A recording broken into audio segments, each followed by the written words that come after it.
Hey,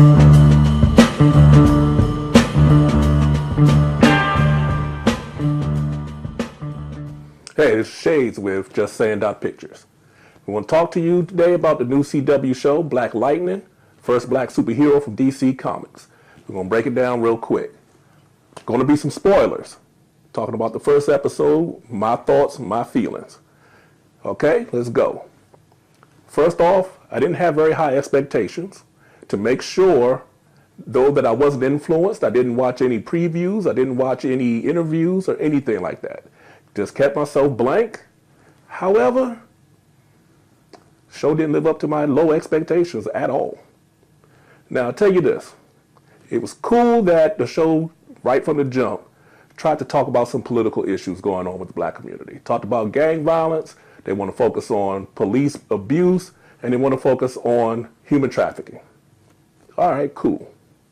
However, where the show falls apart, it comes down to some of the writing, some of the acting, and some of the costuming. So those three areas is what I'm going to talk about. The show centers around the guy who used to be a superhero, quit the game, now he's back to save his daughters.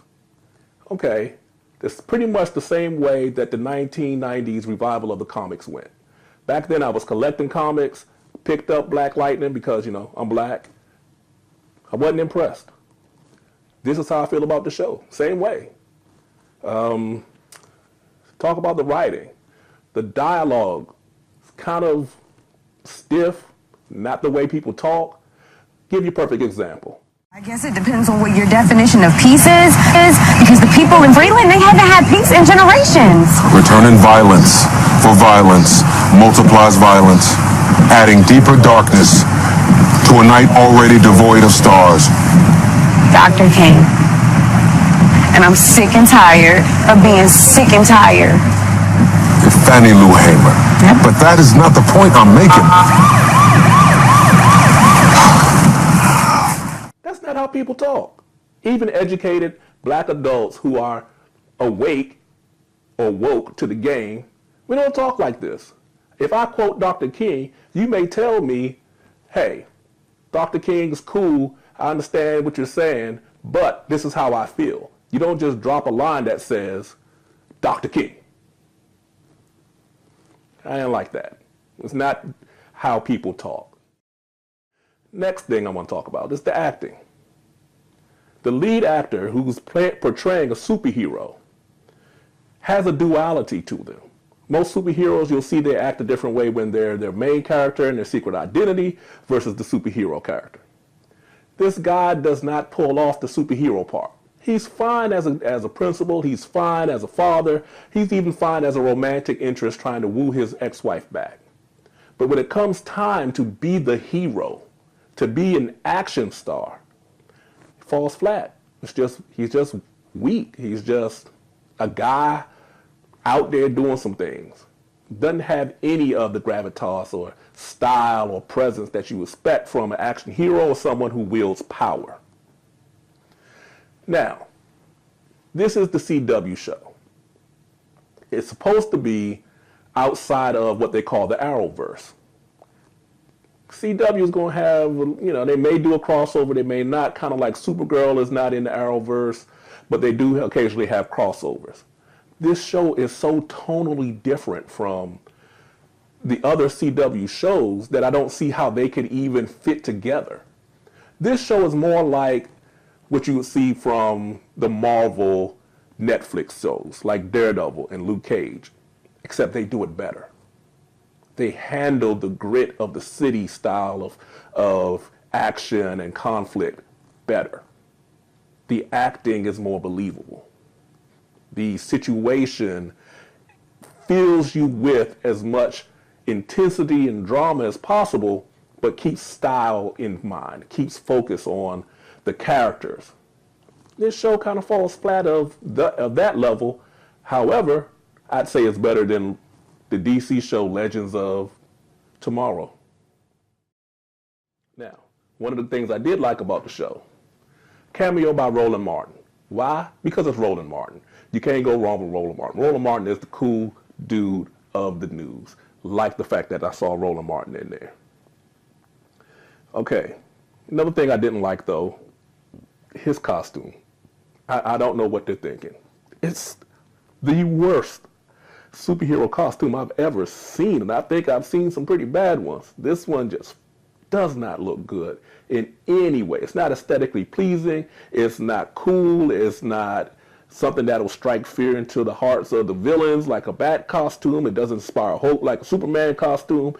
Now, good thing though, they did a cameo flashback of a costume that's closer to his costume in the comics. I like that. This one, design aesthetic wise, the lightning doesn't even look like a lightning bolt. I mean, it just, the goggles don't hide his identity in any kind of way. It just really is bad. It's really bad. I don't know if they're going to change that. Pacing is kind of haphazard. At one moment, you're doing a slow, supposedly building with intensity type of thing where he's like a storm brewing, and then you try to change it up to a fast hip-hop pace type of young environment, and then you're back to brooding, and the pacing is all over the place. Pick a style, stick with it. I don't know if you're trying to use jazz influence to say that it's an improvisational pace, that at 1 minute you have a direction that's going strong and powerful and low and rumbling, and then you explode into electric violence, and then you go back to a low storm front. I don't know. Whatever you're trying to do, the pacing isn't working for me. Now, the thing that they did was they introduced the character 9 years after he is retired from the superhero gang. I think when you're talking about new viewers and people who are not familiar with Black Lightning, because let's face it, Black Lightning is not a top tier character like the trio of Superman, Batman, and Wonder Woman. He's pretty obscure. You had to be pretty much a die-hard comics fan to know who Black Lightning was. You might have done better to introduce the character the way he's introduced in comics. Just start from the beginning. This juxtaposition of 9 years later, you don't have any reason for it. You don't have any gravitas of, oh my God, he's back, because the character was never there for you. The show doesn't have any drama or suspense to me. Everything is telegraphed. You know what's coming. If you want to have effective excitement in the show, you have to have a reason to be excited. The storyline of his daughters getting captured and taken away, you kind of saw it coming. And when you see it coming, you're just waiting for it to end. Even the characters didn't seem to be excited about being there. His daughters are taken. He and his wife are just sitting around chatting about it. And then he, hours later, decides to go walk off to go save them. Guess what?